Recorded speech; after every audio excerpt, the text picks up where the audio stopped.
오늘 우리에게 주신 하나님의 생명의 말씀은 구약성경 1304페이지 하박국 3장 16절에서 19절까지 말씀입니다. 제가 하나님 말씀을 봉독해 드리겠습니다. 하나님 말씀을 경청하시기 바랍니다. 내가 들었으므로 내 창자가 흔들렸고 그 목소리로 말미암아 내 입술이 떨렸도다.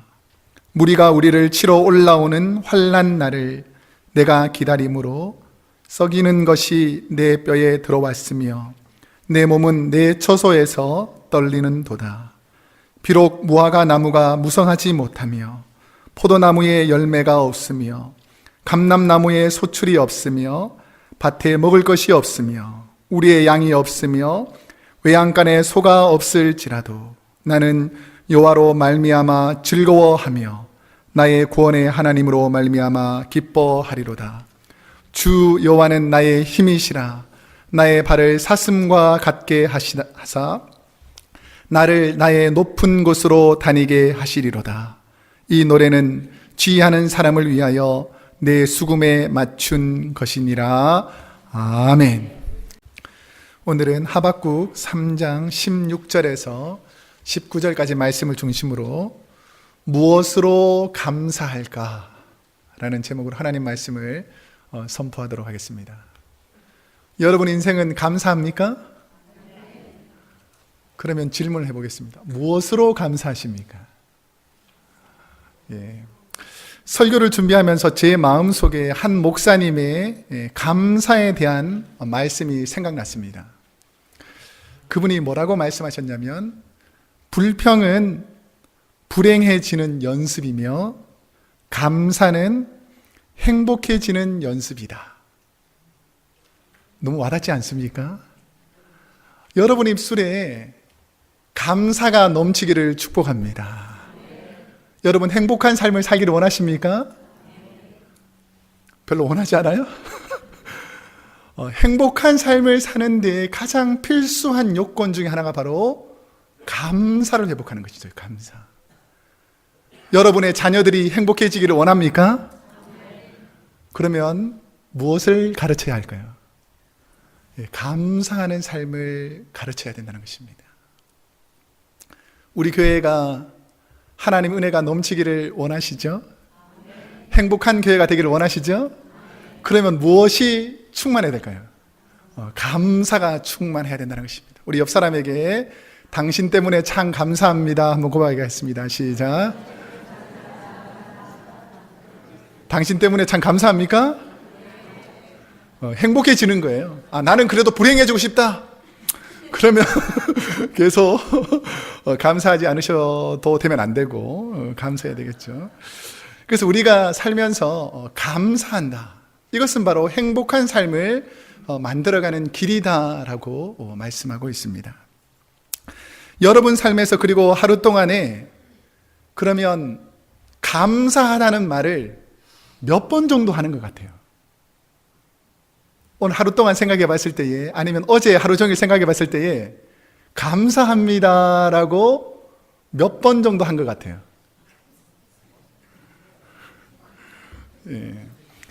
행복하지 못한 이유가 있어요, 여러분. 어제 하루만 되돌아봐도 감사하다는 말을 별로 안 쓴다는 거죠. 우리가 되돌아보면 우리 옆 사람에게 다시 한번 우리 행복해지기 위해서 당신 때문에 감사합니다. 한번 더 하겠습니다. 시작. 당신 때문에 감사합니다. 당신 때문에 감사합니다. 우리 크로스웨이 교회가 있어서 감사합니다. 우리 자녀들이 있어서 감사합니다. 아침에 해를 주셔서 감사합니다. 밤에 달을 주셔서 감사하고 숨 쉴 수 있는 공기를 주셔서 감사하고 싸우고 다투지만 늘 교제할 수 있는 아내와 남편을 주셔서 감사하고 교인들을 주셔서 감사하고 감사한 일이 얼마나 많이 있습니까? 그것보다 더 큰 감사는 하나님의 은혜로 우리가 구원받았다는 것에 감사하기를 축복합니다. 본문은 우리 바벨론 당할 그 초국 유다를 생각하면서 하나님께 이 나라를 긍휼히 여겨주시도록 하박국 선지자가 기도하는 그 기도의 결론 부분입니다. 오늘 제일 마지막 부분이 하박국 선지자가 하나님께 애원하는 거예요. 하박국서는 크게 세 장으로 되어 있는데 1장과 2장에서는 하나님께 우리나라가 이렇게 어려운 처지가 되었습니다. 왜 그렇습니까? 라고 말할 때에 너희가 우상 숭배하고 죄악으로 가득 찼기 때문에 내가 심판하실 것이다 라고 우리 하나님의 목소리를 하박국이 듣습니다. 솔로몬 시대 이후에 이스라엘은 북쪽은 10지파를 중심으로 이스라엘이라는 나라가 있고 남쪽은 유다와 베냐민이라는 두 지파를 통해서 남쪽 유다로 분리되어 있었습니다. 그런데 북쪽 이스라엘은 BC 722년에 아수라는 아주 강력한 야만족에게 멸망을 당합니다. 그런데 지금 남쪽 유다에 살고 있는 이 하박국 선지자가 보니까 이 세상이 이 북쪽 이스라엘처럼 점점점 죄악이 많아지고 악해지는데 이 하나님의 진노가 임할 것을 직감합니다. 그래서 하나님, 이 어려운 상황을 어떻게 극복하겠습니까? 라고 하나님께서 물어보니까 하나님께서 이 하박국 선지자를 통해서 말씀해 주는 형식으로 1장과 2장이 되어 있고, 하나님의 뜻을 안 하박국이 오늘 본문 3장부터 3장 1절부터 어떻게 시작하냐면 하나님께 기도를 드리기 시작합니다.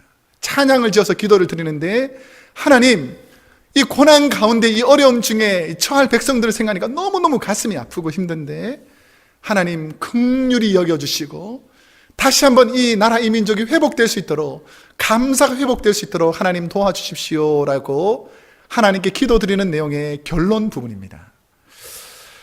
하나님께 감사 기도를 드리는 하박국 선지자의 당시 상황이 어떠했는지를 오늘 본문 3장 16절에 보면 잘 나와 있습니다. 우리 한번 스크린에 있고 우리 성경에 있는데 한 목소리로 함께 읽어보겠습니다. 시작. 내가 들었으므로 내 창자가 흔들렸고 그 목소리로 말미암아 내 입술이 떨렸도다. 무리가 우리를 치러 올라오는 환난 날을 내가 기다림으로 썩이는 것이 내 뼈에 들어왔으며 내 몸은 내 처소에서 떨리는도다. 본문에서 하박국 선지자가 말한 내가 들었으므로 라는 그 말은 뭐냐면 심판의 경고, 하나님께서 이제는 너희를 심판하실 것이다.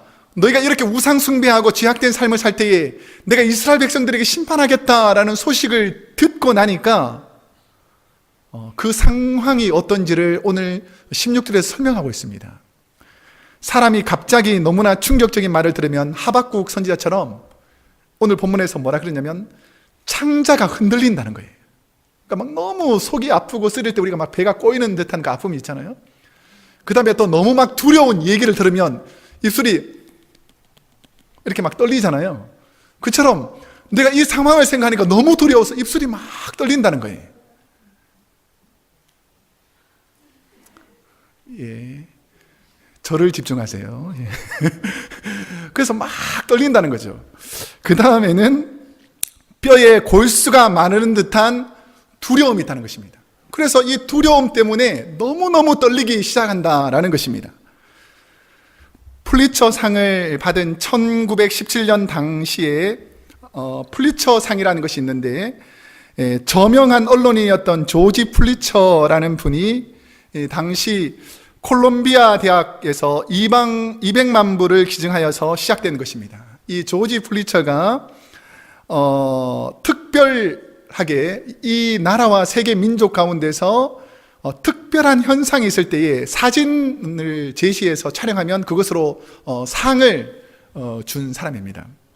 그런데 2012년도에 풀리처 특별상을 받은 사진의 주제가 전쟁 증후군, 전쟁 후유증에 관한 것이었습니다.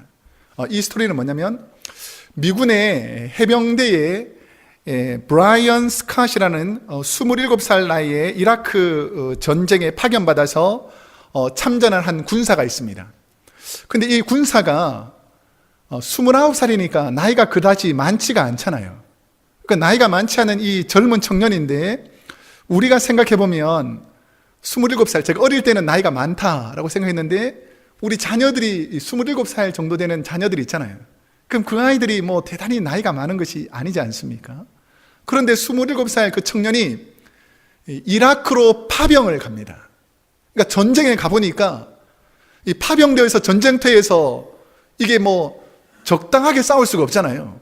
그 자기가 생명의 위협을 느끼니까 전쟁터에서 총을 쏘고, 그리고 백성으로 양민으로 보이는 사람들이 자기를 막 형제들을 죽이니까 자기들도 그냥 그 사람들을 막 죽이기 시작하는 거예요. 그러니까 정신적으로 봤을 때에 되돌아와서 전쟁이 끝나서 보니까 자기가 한 일이 너무 참혹한 거예요.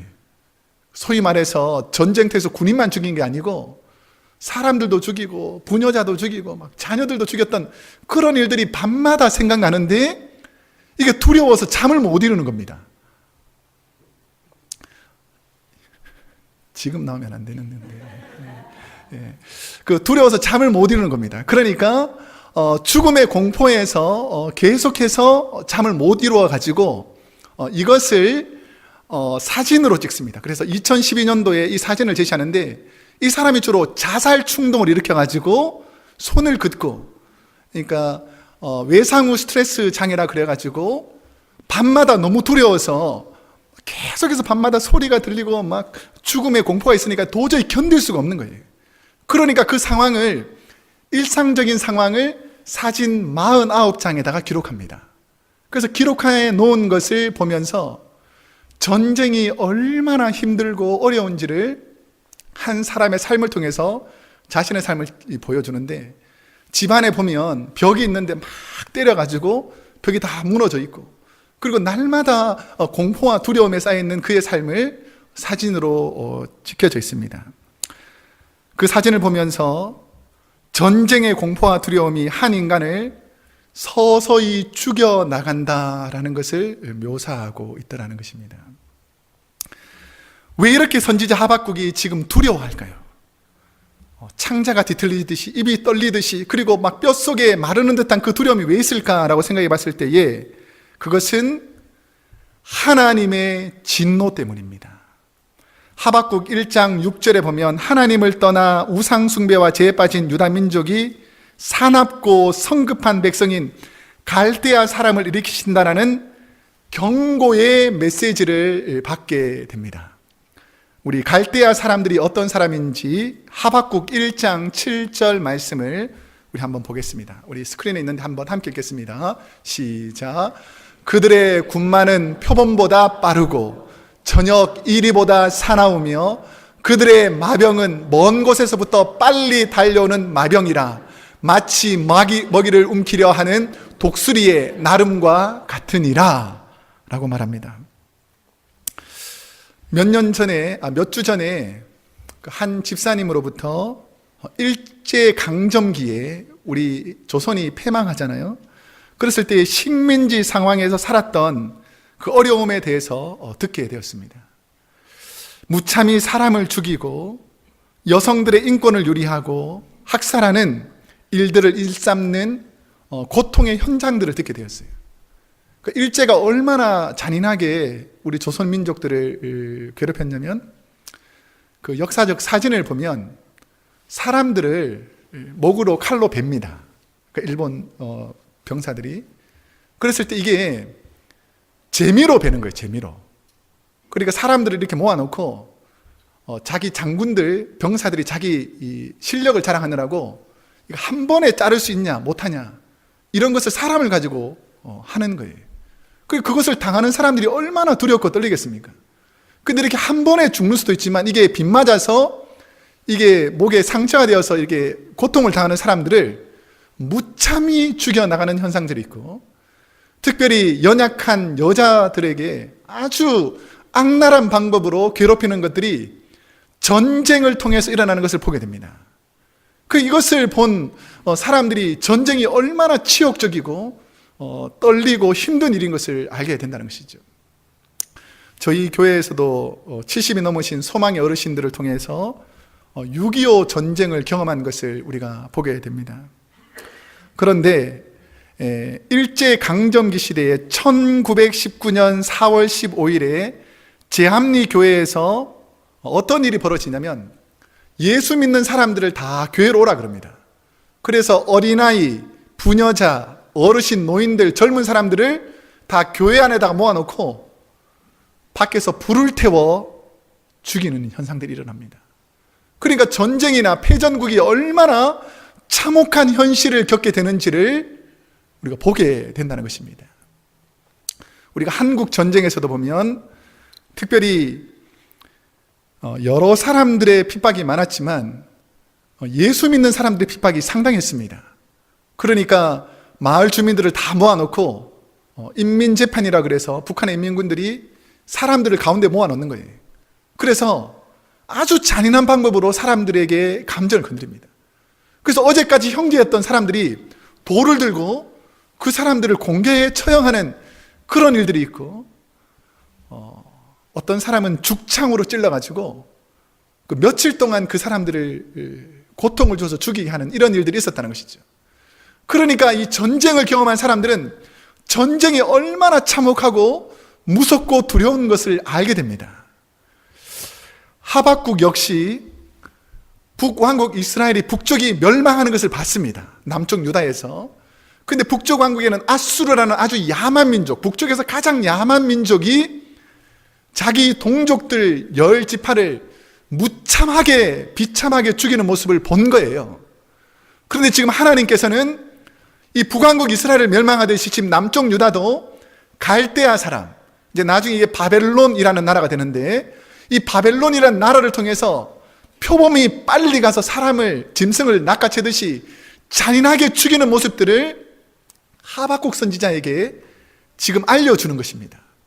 그러니까 이 하박국 선지자가 그 마음을 생각할 때 얼마나 고통스럽고 전쟁을 통해서 일어날 일들을 알게 되는 것이죠. 전쟁으로 수많은 형제들이 전쟁터에 나가 죽었고, 그때 상황에 보면 아버지를 잃고 형제를 잃은 사람들의 슬픔의 울음소리가 밤마다 들렸을 것이고, 아빠를 잃은 자녀들의 눈물이 마르지 아니하였던 시기였습니다. 그처럼 이렇게 참울한 시대에 어떻게 하박국이 감사할 수 있을까를 생각해 보면 이건 도저히 감사가 나을 수 없는 상황이라는 것이죠. 저도 여러분도 교회에서 지내다 보면, 그리고 일상생활에 살다 보면 삶의 고난의 순간을 맞이할 때가 있습니다. 저는 교회의 담임 목회자로서 사랑하는 성도의 자녀들이 아플 때에 가슴이 아플 때가 참 많이 있습니다. 목사님, 우리 아이가 이런 어려움을 당했습니다. 우리 목사님, 이 아이가 지금 이렇게 고통 중에 있는데 기도해 주십시오 라고 말할 때에 그 부모님이 입술이 떨리고 가슴 아파하고 괴로워하는 것들이 제가 느껴지기 때문에 제가 부모님만큼은 아니지만 가슴을 저미며 기도할 때가 있습니다. 어떤 분들은 사랑했던 부모님을 잃어버리고 하나님 전에 보내드리고 그 허전하고 가슴 아픈 마음으로 힘들어할 때에 목회자가 그들의 마음만큼은 아프지 않지만 그들의 손을 잡고 하나님 이 마음을 위로해 주십시오 라고 기도하게 되고, 어떤 분들은 마음이 상하여 실족할 때에 며칠 동안 상한 마음을 안고 교회에서 새벽마다 눈물로 하나님께 기도할 때가 있습니다. 하박국 또한 그러했을 것 같습니다. 지금 동족들이 이런 고통과 아픔 속에 들어간다고 생각하니까 자기가 너무너무 가슴이 아파서 하나님께 울부짖으면서 기도의 찬양을 쓰고 있는 것입니다. 그런데 저와 여러분이 진정한 감사의 의미를 찾으려면 하박국 선지자가 왜 감사하고 있는지를 볼 수 있어야 합니다. 진정한 감사는 절망의 순간 너머에 우리를 지켜보시며 회복시키기를 원하시는 하나님의 깊은 뜻을 보는 영적인 눈을 열어야 한다는 것입니다.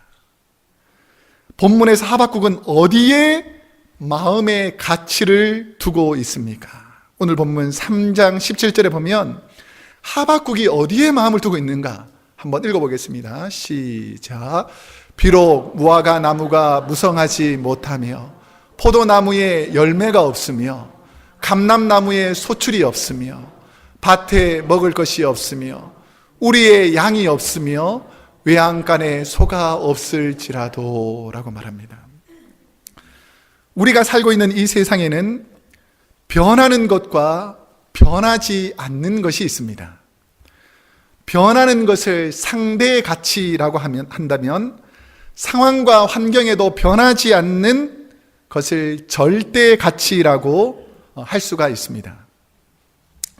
제가 요즘 화요일, 목요일, 금요일, 주일 이렇게 제자 훈련을 하고 있는데 그 제자 훈련을 하다 보면 우리가 서로 섬기라고 간식을 준비합니다. 이렇게 성도님들이 간식을 준비하면 얼마나 맛있는지 모르죠. 그래서 이제 내가 막 너무 맛있게 먹으면 목사님이 또 강의하느라고 또 많이 못 먹은 것을 또 누가 보면 준비한 분들이 남는 걸 어떻게 할까요? 저한테 싸줍니다. 싸줘. 목사님 드시라고. 그래가지고 이제 들고 제 방으로 가죠. 가가지고 내가 잘 먹어야지라고 서랍 옆에다가 딱 넣어놓고 며칠 동안 두는 거예요. 근데 냉장고는 자주 열지만 이게 서랍 저쪽은 잘 안 열다 보니까 어떨 때는 이게 다 상해서 못 먹을 정도로 다 변질되어 있는 경우가 있습니다. 그러면 얼마나 아까운지 모릅니다. 혹시 여자 성도님들에게 찔리지 않기를 바라는데 여러분 혹시 냉장고를 열면 다 먹는 음식만 있습니까? 아니면 너무 오래 두어서 못 먹는 것도 있습니까?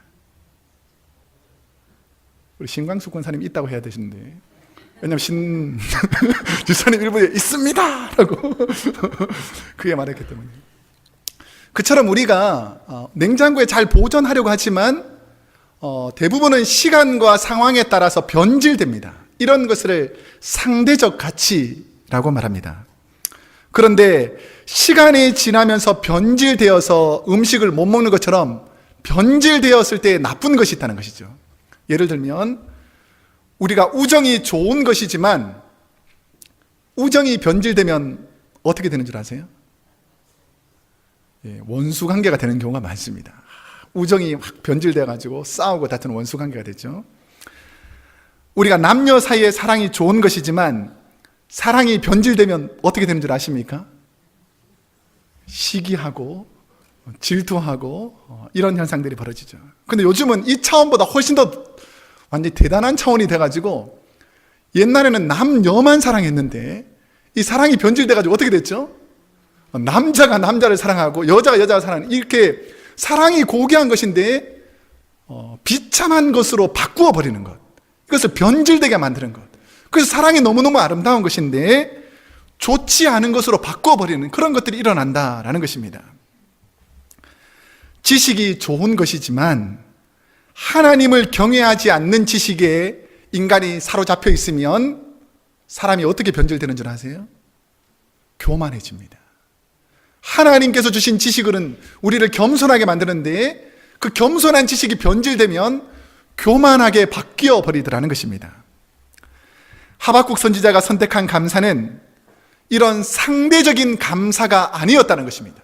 시간이 지나고 세월이 지날 때 바뀌는 그런 상대적 가치에다가 감사의 기준을 두지 않고 본문을 통해서 하나님께서 제게 주신 메시지는 없을지라도 라는 것입니다. 그 순간 저는 과연 하박국 같은 상황에서 환경에서도 하박국 선지자와 같이 감사할 수 있을까를 묵상해 보게 되었습니다. 여러분, 만약에 여러분의 상황이 하박국 선지자처럼 되었다 할지라도 감사할 수 있겠습니까? 할까 말까 고민하는 분이죠. 다시 한번 이게 복입니다. 복. 왜냐하면 이게 믿음으로 고백하면 은혜가 되기 때문에 아멘으로 받아들이면 지금은 잘 모르지만 내가 이걸 도저히 받아들일 수 없지만 그렇게 될 줄로 믿습니다 라고 아멘으로 받아들이면 복이 맙니다. 다시 한번 여쭤볼게요. 내가 하박국처럼 이런 일들이 일어날지라도 감사할 수 있겠습니까? 예, 이제 잘 듣고 이제 설명을 듣고 이제 아멘을 하셔야 돼요. 여러분이 생각하면서 무화과 나무가 무성하지 않을지라도 포도나무에 열매가 없을지라도 우리의 양이 없을지라도 자녀가 공부를 잘 못할지라도 남편이 직장에서 돈을 많이 벌어오지 못할지라도 아내가 나에게 늘 잔소리를 할지라도 사업장의 매출이 올라가는 것이 아니라 도리어 내려갈지라도 저 같은 목회자에게 성도의 수가 늘어나지 않을지라도 교회의 재정이 감소할지라도 교회 안에 어려움이 생겨도 감사할 수 있겠습니까? 예. 그게 바로 감사의 힘입니다. 사회경제학자들의 분석에 따르면 지금부터 약 60년 전에는 지구촌의 사람들에게 생활에 필요한 조건이 72가지였다는 것입니다. 그러니까 한 72가지가 삶을 살 때 필요한 조건이었는데, 절대로 필요한 것, 이것은 없으면 안 되는 것이 한 18가지 정도였다고 합니다. 그런데 현재의 사람에게 필요한 것, 일반적으로 우리에게 필요한 것, 예를 들면 저 같으면 마이크도 필요하고 성경책도 필요하고 아이패드도 필요하고 컵도 필요하고 시계도 필요하고 이렇게 필요한 것들을 조사해 봤더니 한 500가지가 필요하대요, 사람에게. 기본적으로 내가 누리고 사는 것, 버스도 있고 차도 있고 여러 가지 있잖아요. 그런 종류 500가지인데 꼭 필요한 게 몇 가지인 줄 아세요? 50가지랍니다. 50가지. 그러니까 50가지 정도가 없으면, 이전에는 18가지만 있더라도 살아갔었는데 요즘은 50가지가 없으면 거의 못 살아갈 정도로 필요한 것이 많다는 것이죠. 그리고 우리가 필요를 많이 채우고 있습니다. 자, 그렇다면 필요한 것을 많이 누리니까 행복도 늘어나셨습니까? 필요한 것을 많이 가지고 있으니까 감사도 늘어나셨나요? 제가 되돌아보면 내가 누리는 것은 많고 내가 가진 것은 많은데 내가 이것을 가졌다고 감사가, 행복한 것이 더 늘어나지는 않더라는 것입니다. 중국에서 오랫동안 선교 사역을 했던 미국의 선교사인 헨리 프로스트라는 분이 있습니다. 그가 선교를 하다가 고통스러웠던 시절을 고백했습니다. 어떤 상황이냐면, 자기가 중국에서 열심히 오랫동안 선교를 하는데 선교를 하면 할수록 집안이 잘 되고 가족이 어려움이 없고 이럴 줄 알았는데, 내가 하나님께 열심히 선교했음에도 불구하고 고국에서 들려오는 소리는 늘 어렵다, 힘들다, 가정에 이런 문제가 생겼다는 이런 계속 힘든 소리만 들리더라는 것입니다. 그래서 이분이 고백하는 것이 뭐냐면, 내가 오랫동안 중국에서 선교했지만 나의 고향에서 슬픈 소식들이 많이 왔습니다. 내 영혼에 검은 그림자가 드리워졌고 아무리 기도해도 그 슬픈 후감의 그림자는 거두어지지 않았습니다 라고 고백하면서 이제 미국 선교 본부에 와서 어떻게 해야 되나, 내가 중국 선교를 계속해야 되나 라는 마음으로 선교 본부에 왔는데, 선교 본부 벽에 이런 글귀가 있더라는 것입니다. Try Thanksgiving. 감사해 보세요. Try Thanksgiving. 이 말이 하나님의 말씀으로 딱 들려왔다는 것이죠. 내가 열심히는 하고 있는데 이 일들을 감사함으로 하고 있는가를 생각해 보니까 그 마음이 바뀌어지게 됐습니다. 그러면서 그 선교지에게서 Try Thanksgiving. 내가 어떻게 감사할까? Try Thanksgiving. 내가 어떻게 하면 이 사람들에게 감사의 영향력을 미쳐나갈까라고 생각하니까 이제는 고국에서 있는 여러 가지 환경과 상황에 전혀 상관없이 하나님께 감사하는 마음이 일어나더라는 것입니다. 그 글의 헨리 선교사의 눈과 마음에 이제부터는 감사를 드리기 시작했고, 환경과 자신의 감정 때문에 삶을 누리던 흑암이 물러나버리고 이제는 영혼의 빛이 들어온다라고 감사를 하기 시작했습니다. 시편 50편 23절 말씀에 보면 우리가 어떠한 삶을 살아야 되는지를 설명하고 있습니다. 우리 한번 함께 읽어보겠습니다. 시작. 감사로 제사를 드리는 자가 나를 영화롭게 하나니 그 행위를 옳게 하는 자에게 내가 하나님의 구원을 보이리라. 아멘. 상대적인 가치, 그 무엇 때문에 감사하십니까? 그러면 그 상대적인 가치가 사라지면 그 감사도 사라지고 말더라는 것입니다. 돈 때문에, 환경 때문에 감사하면, 돈이 사라지면, 환경이 사라지면 감사도 사라져 버리더라는 것이죠. 내가 건강 때문에 감사했다면 건강이 사라지면 그 건강의 감사도 사라져 버리고 말더라는 것입니다. 하나님께서 주시는 감사는 상대적인 감사가 아니라 절대적인 가치에서 비롯된 감사라는 것입니다. 그러면 하박국 선지자가 고난 중에서도 하나님께 감사의 기도로 찬양한 이유가 무엇인가? 오늘 본문 18절 말씀을 한번 보겠습니다. 18절 함께 읽겠습니다. 시작. 나는 여호와로 말미암아 즐거워하며 나의 구원의 하나님으로 말미암아 기뻐하리로다. 아멘. 북한 노동당 비서 출신의 황장엽 씨를 아마 들어보셨을 것입니다. 그는 1997년 한국으로 망명해 오기 전까지 북한의 주체 사상에 대한 철학적 옷을 입혀서 북한의 지도 이념으로 만들어낸 대표적인 학자였고 이론가였습니다. 이분이 1965년부터 14년간 북한에서 최고 대학이라고 할 수 있는 김일성 대학 총장을 지냈고 1972년부터 11년간은 북한 최고인민회의 의장을 지냈으며 1979년부터는 18년간, 그러니까 북한에서 가장 높은 것이 노동당 중에서 비서인데 당 비서를 18년 동안 하는 북한 권력의 최고 핵심 중에 한 사람이었습니다. 그런데 황장엽의 망명으로 인해서 가족들은 물론이고 제자들, 지인들까지 2,000여 명이나 죽임을 당합니다. 이 한 사람 때문에. 그래서 한 사람 때문에 주위 사람을 숙청한 인원 중에서는 가장 많은, 그래서 2,000여 명이나 죽였는데 특별히 황장엽이 다시 북한으로 오게 하려고 아내들, 가족들을 엄청난 고문을 합니다. 그래서 이 아내는, 황장엽의 아내는 고문을 도저히 이기지 못해서 스스로 자살해서 죽습니다.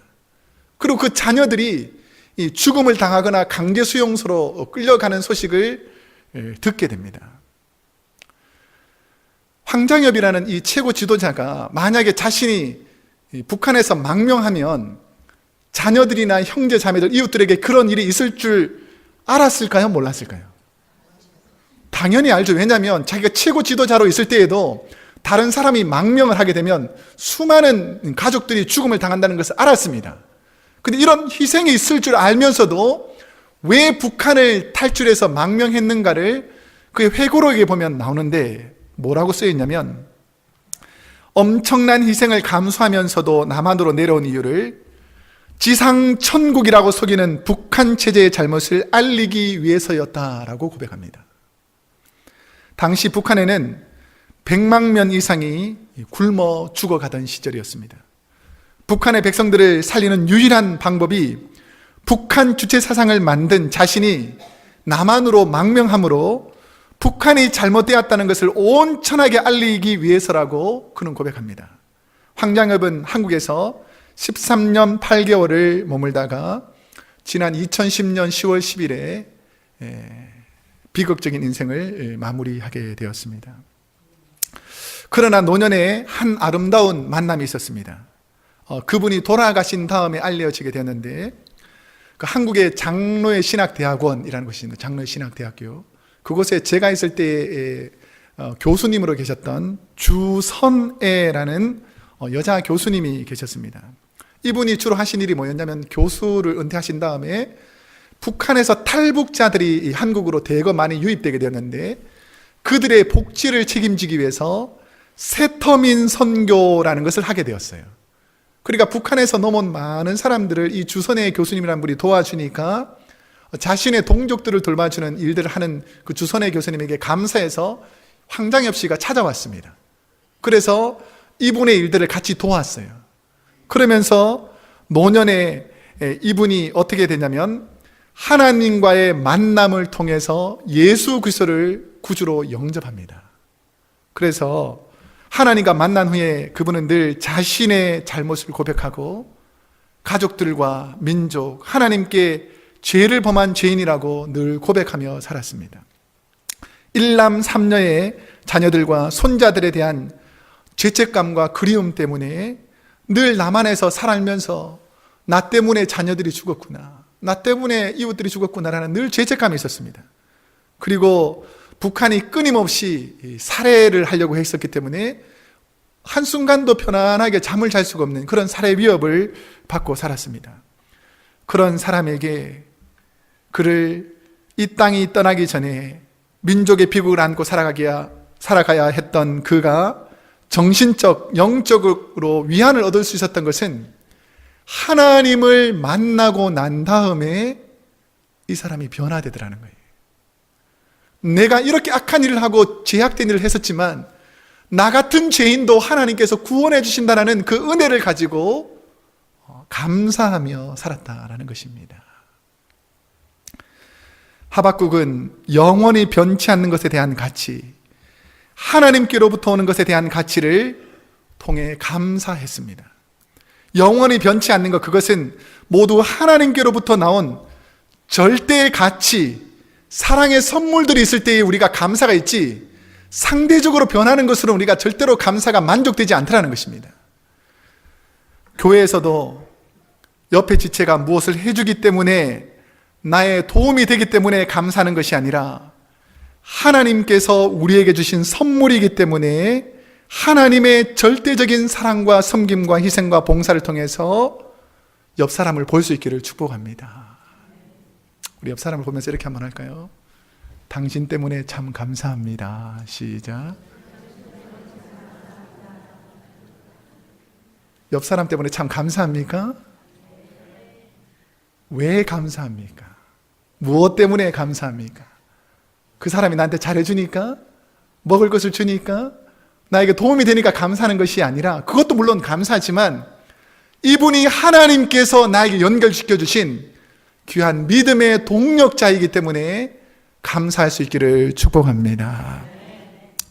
다음 주일이 추수감사절인데 교회의 사명을 하는 하나님께 진실로 감사하는 성도는 오늘 본문의 하박국처럼 민족을 향한 회개의 호소와 하나님의 국률하심을 통한 영혼 구원과 사랑의 실천에 큰 관심을 가지고 어떻게 하면 내가 구원받은 자로서 감사할까를 먼저 생각하는 것이죠.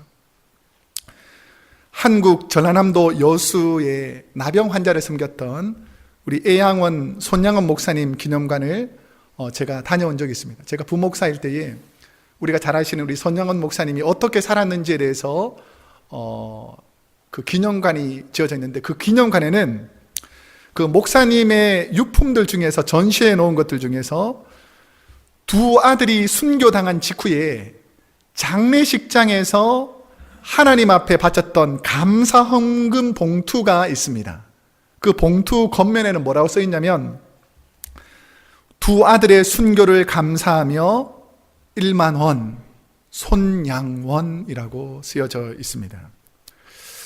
1948년 10월 19일 제주에 폭동이 일어났습니다. 제주도에. 그러니까 폭동을 진압하기 위해서 여수의 집결에 있었던 군인들 중에서 그 남쪽에 있는 노동당, 그런 사람들 계열의 군인들을 중심으로 소위 여수, 순천, 그래서 여순 반란 사건이 발생합니다. 이 와중에 순천 사범대학 졸업을 앞둔 손영원 목사님의 두 아들인 동인과 동신이 공산당에게 체포되어서 마지막 순간까지 복음을 전하다가 순교합니다. 손영원 목사님은 교회에서 기도를 하고 있다가 갑작스런 두 아들의 순교 소식을 접하고 그 자리에서 갑자기 하나님께 기도를 드리기 시작합니다. 만약에 여러분의 자녀가 복음을 전하다 갑자기 죽음을 맞이했다, 그리고 처참하게 총살당했다 라고 생각하면 여러분들의 마음이 어떻겠습니까? 그런데 우리 손양원 목사님이 어떻게 기도하셨냐면, 하나님의 뜻이 있어서 제 아들 둘을 불러가신 것으로 믿고 감사합니다. 하나님, 내 두 아들을 죽인 사람 생명을 보존하여 주십시오.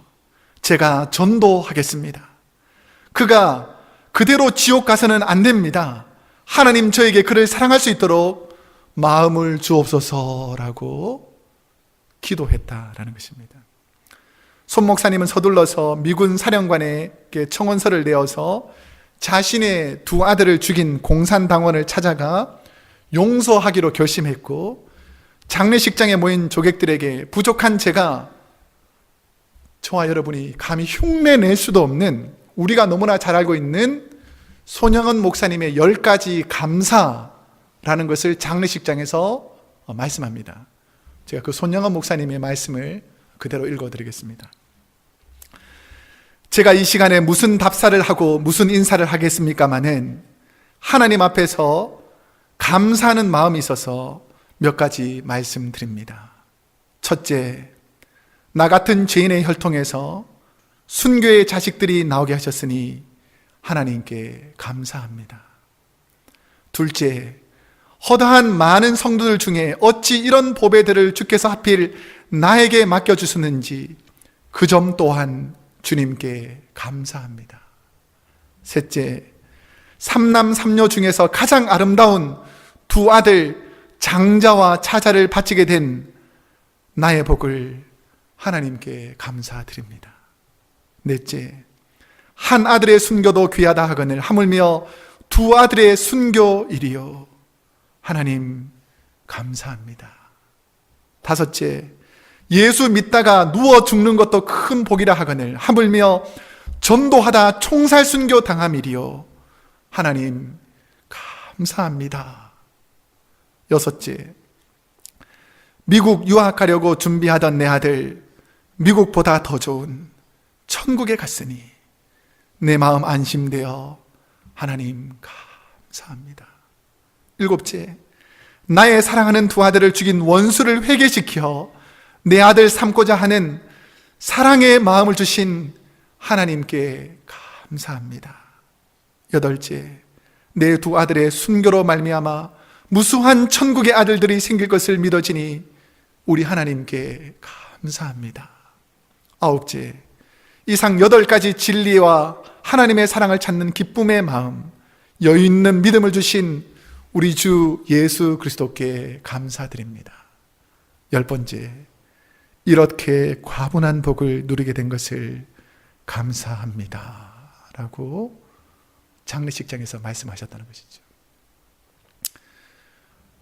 여러분의 자녀가 만약에 그렇게 죽었다면 여러분들은 이렇게 감사할 수 있겠습니까? 두 아들의 장례식은 순천중앙교회에서 있었는데 손양은 목사님은 이 감사의 답사로 온 성도들이 눈물바다가 되어서 슬퍼하는 그 상황에서 목사님은 오히려 슬픈 기색 없이 장례 행렬 제일 앞쪽에서 영광일세 영광일세 내가 누릴 영광일세라는 찬송을 부르며 나아갔다는 것입니다. 장례식을 다 마친 후에 그 다음 주에 감사헌금 1만 원을 하나님께 올려드렸습니다. 당시 손 목사님 시대에 목회자 사례비, 한 달 사례비가 80원이었습니다. 80원. 그러니까 100배가 넘는 돈을, 자기가 받는 사례비의 100배가 넘는 돈을 두 아들 장례식에서 순교당한 것을 감사해서 감사헌금으로 1만 원을 드렸다라는 기록이 있다는 것입니다. 저는 이걸 읽고 너무 부끄럽고 너무 죄송하고 하나님 앞에 도저히 고개를 들 수가 없었습니다. 근데 이분이 어떻게 이런 감사를 할 수 있었는가? 바로 하박국이 고백했던 모든 것이 없다 할지라도 난 여호와 하나님으로 인해서 기뻐하겠다라는 그런 고백이 있었기 때문에 감사가 있었다라는 것입니다. 이제 말씀을 맺겠습니다. 오늘 저와 여러분은 무엇으로 감사하십니까? 부족한 저는 늘 하나님께 감사하는 삶을 살도록 기도드립니다. 환경 때문에 변하는 상대적 가치 때문에 감사하지 않고 영원히 변치 않는 하나님께로부터 오는 구원의 은혜, 하나님 섬기라고 허락하신 그 사랑에 감사하는 저와 여러분이 되기를 축복합니다. 사랑하는 성도 여러분, 하나님께서 허락하신 아내와 남편, 자녀와 가정에 감사하시고 함께 예배드리고 섬길 수 있도록 우리에게 좋은 크로스웨이 교회를 허락하신 하나님께 감사하시고 마지막 날 천국에서 하나님 만날 수 있는 것을 감사하는 저와 여러분이 되기를 축복합니다. 기도하겠습니다.